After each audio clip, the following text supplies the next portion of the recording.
आज हम BA fourth semester history की यूनिट 5 पढ़ने जा रहे हैं। यूनिट 5 का टॉपिक है unification of Germany and Italy, अर्थात जर्मनी और इटली का एकीकरण। इस यूनिट में हम पढ़ेंगे। याद रखिए, यह क्लास थ्योरी और एमसीक्यूज दोनों प्रकार के पेपर के लिए तैयार की गई है। चाहे आपका पेपर थ्योरी का हो या एमसीक्यूज का हो, यह क्लास दोनों की तैयारी में आपकी पूरी मदद करेगा। अगर आप इस यूनिट को हमारी क्लास के साथ अच्छे से पढ़ लेते हैं तो परीक्षा में 100% स्कोर करने से आपको कोई नहीं रोक सकता है। और मेरी कोशिश यही रही है कि आपका एक भी प्रश्न इस टॉपिक से बाहर ना जाए। सबसे महत्वपूर्ण बात यह ऑल यूनिवर्सिटीज़ के लिए सिलेबस है, यानी भारत की सभी यूनिवर्सिटीज़ के लिए ये सिलेबस उपयोगी है। तो चलिए अब बिना समय बर्बाद किए यूनिट 5 की पढ़ाई आज हम शुरू करते हैं, unification of Germany and Italy. तो चलिए देखते हैं इटली और जर्मनी का एकीकरण। पहले यूरोप में राष्ट्रवाद का उदय होता कैसे, इसके बारे में देखेंगे। 19वीं शताब्दी में यूरोप में राष्ट्रवाद की भावना तेजी से बढ़ने लगी। फ्रांसीसी क्रांति और नेपोलियन के अभियानों ने लोगों में स्वतंत्रता, समानता और राष्ट्रीय एकता की भावना को मजबूत किया। इसी राष्ट्रवादी भावना के कारण यूरोप के कई क्षेत्रों में राष्ट्रीय एकीकरण के आंदोलन शुरू हुए। इटली और जर्मनी का एकीकरण भी इसी राष्ट्रवादी आंदोलन का परिणाम था। तो ये राष्ट्रवाद की भावना कब तेज हुई? तो 19वीं शताब्दी में हुई। और इटली और जर्मनी का एकीकरण क्यों हुआ? तो फ्रांसीसी क्रांति और नेपोलियन के अभियानों से लोगों में स्वतंत्रता, समानता और राष्ट्रीय एकता की भावना और इच्छा मजबूत हुई। इसी कारण इटली और जर्मनी का एकीकरण होता है। तो चलिए देखते हैं। सबसे पहले देखिए हम इटली का एकीकरण पढ़ेंगे। और यहाँ से देखिए सबसे ज़्यादा इंपॉर्टेंट एमसीक्यू पूछ भी लिया जाता है। यूरोप में राष्ट्रवाद की भावना को सबसे अधिक किस घटना ने प्रेरित किया? औद्योगिक क्रांति ने, फ्रांसीसी क्रांति ने, वियना कांग्रेस ने, 7 वर्ष के युद्ध ने। तो ये क्वेश्चन पूछा गया है एमसीक्यूज में, बहुत बार आया है, इसलिए मैंने आपको ये दिखा दिया यहाँ पे। फिर है इटली की स्थिति। अब इटली की एकीकरण से पहले इटली की स्थिति जाननी पड़ेगी। वियना कांग्रेस के बाद 1815 में वियना कांग्रेस के बाद इटली एक स्वतंत्र राष्ट्र नहीं था, बल्कि कई छोटे छोटे राज्यों में विभाजित था। उस समय इटली कुल मिलाकर 7 भागों में बटा हुआ था। लोम्बार्डी, वेनिस पर ऑस्ट्रिया का नियंत्रण था। मध्य इटली के क्षेत्रों पर पोप का शासन था, जबकि दक्षिण इटली पर बोर्बन वंश का शासन था। तो यहाँ से याद रखना इटली कितने भागों में बटा था? 1815 में 7 भागों में बटा था। कौन कौन से? लोम्बार्डी और वेनिस, जहाँ पर ऑस्ट्रिया का नियंत्रण था। मध्य इटली, इसके क्षेत्रों पर पोप का शासन था, और जबकि दक्षिण इटली पर बोर्बन वंश का शासन था। तो कहाँ पे किसका शासन था ये याद रखना। इस प्रकार इटली राजनीतिक रूप से बिखरा हुआ और विदेशी शक्तियों का प्रभाव भी यहाँ पे बहुत अधिक था। यह स्थिति इटली के राष्ट्रवादी को एकीकरण के लिए प्रेरित करती थी। तो यहाँ से देखिए वियना कांग्रेस कब हुई? ये क्वेश्चन बहुत बार पूछा गया एमसीक्यूज में। 1804 में हुआ, 1815 में हुआ, 1820 में, 1848 में। आंसर कमेंट में जरूर बताएं या स्क्रीनशॉट जरूर ले लें। पेपर के टाइम एक बार देख कर जरूर जाएं। पीडीएफ के लिए आपको पीडीएफ कहाँ से मिलेगा, इसके लिए मैं पहले ही वीडियो बना चुका हूँ जिसमें सिलेबस डिस्कशन किया है। वह वीडियो जाकर देख सकते हैं, लिंक डिस्क्रिप्शन पर है। फिर दूसरा जो सबसे बार आया है, वियना कांग्रेस के बाद इटली कितने राज्यों में विभाजित था? 5 में, 6 में, 7 में या 10 में? अब इटली में मैजनी और राष्ट्रवाद आंदोलन देखते हैं। मैजनी का क्या रोल रहा है इटली के एकीकरण में? मैजनी और राष्ट्रवादी आंदोलन। इटली के एकीकरण के आंदोलन की शुरुआत मुख्य रूप से ज्यूसेफ मैजनी ने की थी। तो याद रखना इटली के एकीकरण के आंदोलन की शुरुआत किसने की थी? ज्यूसेपे मैजनी ने की थी। मैजनी एक महान राष्ट्रवादी नेता था। उसने 1831 में यंग इटली नामक संगठन की स्थापना की। तो ये याद रखना यंग इटली नामक संगठन की स्थापना कब हुई? तो ये 1831 में हुई। किसने की? तो ज्यूसेप मैजनी ने की है। इंपॉर्टेंट क्वेश्चन है। इस संगठन का उद्देश्य इटली को विदेशी शासन से मुक्त कर एक स्वतंत्र और एकीकृत गणराज्य बनाना था। मैजनी राष्ट्रवाद और लोकतंत्र का समर्थक था।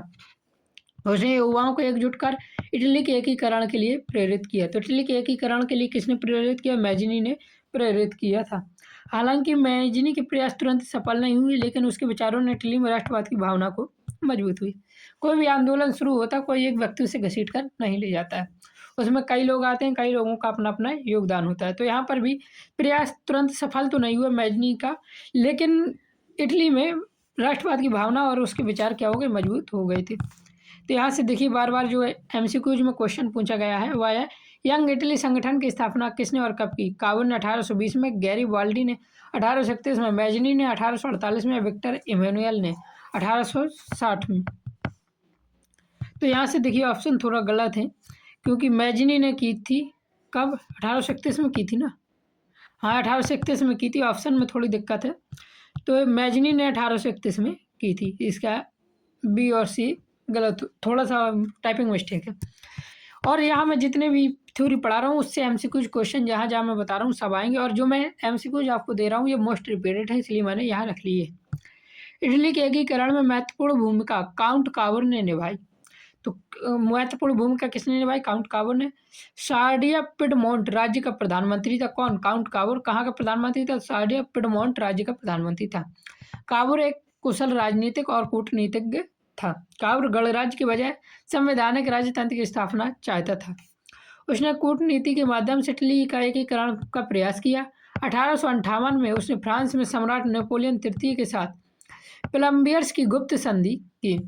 तो 1858 में काउंटर कावर ने कौन सी संधि की थी? तो नेपोलियन तृतीय के साथ प्लम्बियर्स की संधि की थी। प्लम्बियर्स की संधि कब हुई थी? तो 1858 में हुई थी, ये याद रखना। इसके बाद 1859 में सार्डिनिया और ऑस्ट्रिया के बीच युद्ध हुआ। याद रखना, सार्डिनिया और ऑस्ट्रिया के बीच युद्ध कब हुआ? 1859 में हुआ। सार्डिनिया का प्रधानमंत्री कौन था? तो काउंट कावर था। इस युद्ध में ऑस्ट्रिया की हार हो गई और काउंट कावर विजयी हुआ। लोम्बार्डी क्षेत्र सार्डिनिया को मिल गया, अर्थात काउंट कावर को लोम्बार्डी क्षेत्र मिल गया यहाँ से। तो यहाँ से एमसीक्यूज बहुत ज़्यादा पूछे जाते हैं, लेकिन जो मोस्ट रिपीटेड है वह है काउंट कावर किस राज्य का प्रधानमंत्री था? बहुत बार पूछा गया है। नेपल्स का, पिडमोंट, सार्डिनिया का, रोम का या वेनिस का? ये आंसर कमेंट में बता सकते हैं, स्क्रीनशॉट जरूर ले लेना। फिर अब प्लम्बियर्स की गुप्त संधि कब हुई? 1856 में, 1858 में, 1860 में, 1861 में? इसका आंसर भी कमेंट में बताएं। फिर देखिए गैरीबाल्डी की भूमिका।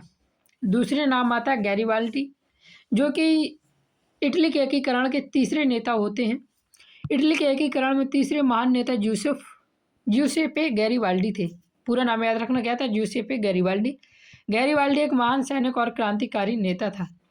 उसने रेड सेट नामक सेना का गठन किया और 1860 में उसने एक्सपेडिशन ऑफ द 1000 नामक अभियान चलाया। तो याद रखना गैरीबाल्डी ने कौन सी सेना का गठन किया? तो रेड शर्ट्स नामक सेना का गठन किया। या ये पूछा जा सकता है रेड शर्ट्स नामक सेना का गठन किसने किया? तो गैरीबाल्डी ने किया था। और इसने एक अभियान भी चलाया, कौन सा? एक्सपीडिशन ऑफ द 1000 नामक अभियान चलाया और सिसिला तथा दक्षिण इटली के क्षेत्रों पर विजय प्राप्त की। तो इसने कहाँ विजय प्राप्त की? सिसिला तथा दक्षिण इटली के क्षेत्रों पर विजय प्राप्त की थी। गैरीबाल्डी ने इन क्षेत्रों को विक्टर इमैनुएल द्वितीय को सौंप दिया। इटली के एकीकरण की प्रक्रिया और तेज हो गई। अब यहाँ से इटली के एकीकरण की प्रक्रिया तेज हो जाती है जब गैरीबाल्डी अपना जीता हुआ क्षेत्र विक्टर इमैनुएल द्वितीय को सौंपता है। आगे अभी देखते हैं। पहले यहाँ से सबसे ज़्यादा एमसीक्यू जो पूछा गया वही देख लीजिए। प्रश्न है रेड शर्ट सेना का गठन किसने किया? मैजिनी ने, कावर ने, या गैरीबाल्डी ने, विक्टर इमैनुएल ने? इसका सही आंसर आप हमें कमेंट में बता सकते हैं। एक्सपीडिशन ऑफ द 1000 अभियान कब हुआ? 1859 में, 1860 में, 1861 में, 1866 में? कमेंट में इसका आंसर भी जरूर बताएं। यह मोस्ट रिपीटेड क्वेश्चन है, छोड़ने की गलती बिल्कुल ना करना। इटली का एकीकरण पूर्ण होना। इटली का एकीकरण कैसे पूर्ण हुआ? तो जैसे ही विक्टर इमैनुएल द्वितीय को उन्होंने अपना राज्य सौंपा तो यहाँ से एकीकरण की प्रक्रिया तेज हुई और 1861 में इटली की एकीकृत राज्य घोषित किया गया और विक्टर इमैनुएल द्वितीय इटली का पहला राजा बना। तो इटली का पहला राजा एकीकरण के बाद कौन बना? तो विक्टर इमैनुएल द्वितीय बना। हालांकि उस समय भी वेनिस और रोम इटली में शामिल नहीं हुए थे, लेकिन यहाँ से काफ़ी राज्य शामिल हो गए थे। तो ये इटली का एकीकरण पूर्ण होना माना जाता है। यहाँ से 1866 में ऑस्ट्रो प्रसा युद्ध के बाद वेनिस इटली को मिल गया।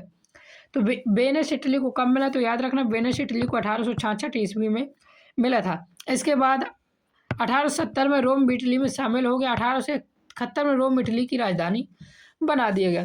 तो 1866 में वेनिस और 1871 में रोम इटली में शामिल हुआ था, ये याद रखना।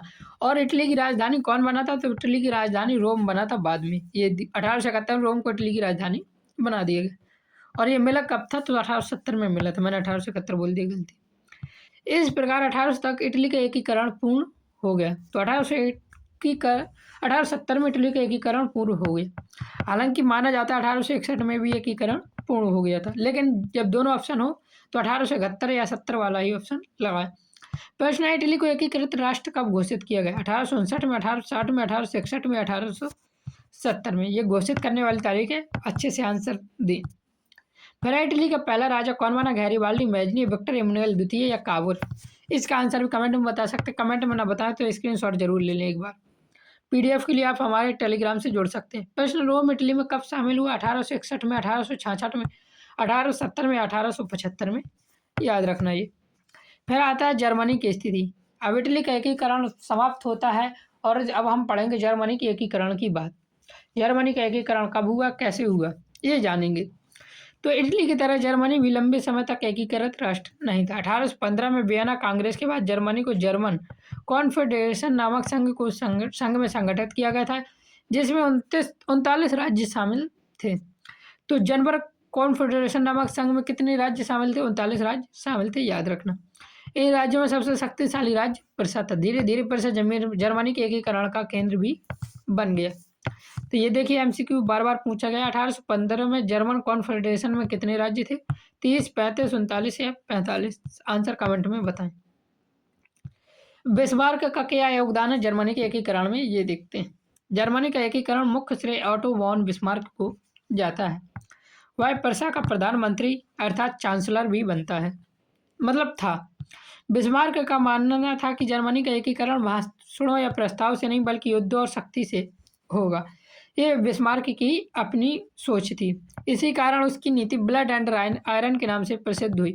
तो ब्लड एंड आयरन किसने कहा, किसकी नीति है? तो याद रखना यह बिस्मार्क की नीति है।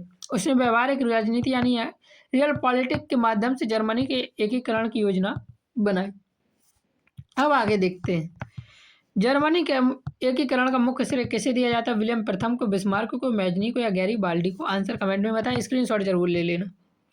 फिर दिया बिस्मार्क की नीति किस नाम से प्रसिद्ध हुई? Iron policy, blood and iron policy, military policy या रियल वॉर पॉलिसी? ये भी आप हमें आंसर कमेंट कर सकते हैं। आप किस यूनिवर्सिटी से हैं ये भी जरूर कमेंट करके बताएं, ताकि हमें पता चल सके आप किस यूनिवर्सिटी से हैं, और उसके हिसाब से हम पेपर के एक दिन पहले भी आपको पूरा निचोड़ दे सकें। जर्मनी के एकीकरण के युद्ध। जर्मनी का एकीकरण मुख्य रूप से 3 युद्धों के माध्यम से हुआ। पहला युद्ध 1864 में डेनमार्क का खिलाफ। तो जर्मनी का एकीकरण कितने युद्ध के माध्यम से हुआ? तो पहले याद रखना 3 युद्धों के माध्यम से हुआ। पहला युद्ध 1864 में डेनमार्क के खिलाफ हुआ। यह युद्ध क्या लिखा है? स्लेस्विग होल्स्टाइन क्षेत्र को लेकर हुआ, जिसमें प्रुसिया और ऑस्ट्रिया ने मिलकर डेनमार्क को पराजित कर दिया था। तो पहले युद्ध 1864 में डेनमार्क के खिलाफ हुआ। यह किसने किसने लड़ा था? प्रुसिया और ऑस्ट्रिया ने मिलकर डेनमार्क के खिलाफ लड़ा था और डेनमार्क को यहाँ से खल्लास कर दिया था, और डेनमार्क क्या हो गया? फिर जर्मनी में जुड़ गया। फिर दूसरा युद्ध होता है 1866 में, ऑस्ट्रिया और प्रुसिया के बीच हुआ, जिसे 7 वीक्स वॉर कहा जाता है। देखिए, पहले ऑस्ट्रिया ने मिलकर डेनमार्क को पराजित किया, फिर ऑस्ट्रिया और प्रुसिया के बीच हुआ, जिसे 7 वीक्स वॉर कहा जाता है। इस युद्ध में प्रुसिया की विजय हुई और ऑस्ट्रिया को जर्मन राजनीति से बाहर कर दिया गया। ठीक है, ये याद रखना। तीसरा युद्ध होता है 1870 से 71 में, फ्रांस और प्रुसिया के बीच हुआ था यह, जिसमें फ्रांको प्रुसिया युद्ध कहा जाता है। तो तीसरा युद्ध को किस और नाम से जाना जाता है? तो फ्रांको प्रुसिया युद्ध के नाम से जाना जाता है। यह युद्ध कब हुआ? तो 1870 से 71 में हुआ। किसके बीच हुआ? तो फ्रांस और प्रुसिया के बीच में हुआ था। इस युद्ध में जर्मनी की विजय हुआ और इससे जर्मन एकीकरण की मार्ग पूरी तरह साफ हो गया। तो यहाँ से जो सबसे ज़्यादा बार एमसीक्यू पूछे हैं वो मैं आपको दिखा दूँ। डेनमार्क का युद्ध कब हुआ? ये बहुत बार पूछा गया है।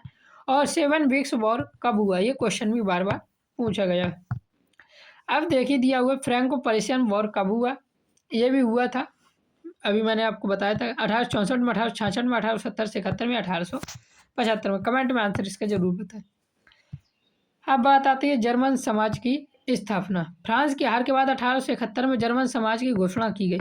यह घोषणा फ्रांस के वर्साय महल में की गई। तो जर्मन साम्राज्य की घोषणा कब की गई थी? तो 1871 में की गई थी। कहाँ से की गई थी? तो फ्रांस के वर्साय महल में की गई थी। प्रुसिया के राजा विलियम प्रथम को जर्मनी का पहला सम्राट घोषित किया गया। जर्मन की राजधानी बर्लिन बनी। तो यहाँ से जर्मन का एकीकरण संपन्न होता है। 1871 में जर्मन साम्राज्य की घोषणा होती है। यह घोषणा फ्रांस के वर्साय महल से होती है। यहाँ का पहला राजा विलियम प्रथम को जर्मनी का पहला सम्राट घोषित किया गया। जर्मन साम्राज्य की राजधानी बर्लिन बनी। याद रखना, जर्मन का एकीकरण पूर्ण हुआ और जर्मनी यूरोप की एक शक्तिशाली से बनकर उभरा है। इटली और जर्मनी के एकीकरण का महत्व। इटली और जर्मनी का एकीकरण 19वीं शताब्दी की सबसे महत्वपूर्ण घटनाओं में से एक था। इसमें यूरोप की शक्ति संतुलन प्रणाली बदल गई थी। और अब जर्मन जब एकीकृत हो जाता है तो यह द्वितीय विश्व युद्ध फिर से लड़ लेता है। तो द्वितीय विश्व युद्ध भी हम अगली यूनिट नहीं 8वीं यूनिट में देखेंगे।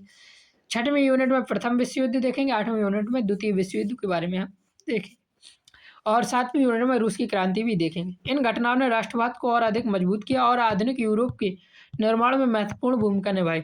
जर्मनी और इटली दोनों ही शक्तिशाली राष्ट्र बनकर यूरोप की राजनीति में प्रमुख भूमिका निभाने लगे। और अब यहाँ से आती है, हम 7वीं यूनिट में प्रथम विश्व युद्ध के बारे में भी पढ़ेंगे। 6वीं यूनिट आपकी होगी इसकी, हाँ 6वीं यूनिट में हम क्या पढ़ेंगे, वर्ल्ड वॉर 1 पढ़ेंगे। जब इटली का एकीकरण संपन्न होता है तो वर्ल्ड वॉर 1 भी बनता है और 8वीं यूनिट में वर्ल्ड वॉर 2 होता है। तो इस प्रकार आपकी ये यूनिट कौन सी थी, 5वीं खत्म हो गई है। और यहाँ से अब आपका एक भी प्रश्न नहीं छूटने वाला है, ये मेरी गारंटी है। आपका पेपर हो, आप एक एक MCQ मिलाना, आपको सारे MCQs हमारे ही वीडियो में मिलेंगे।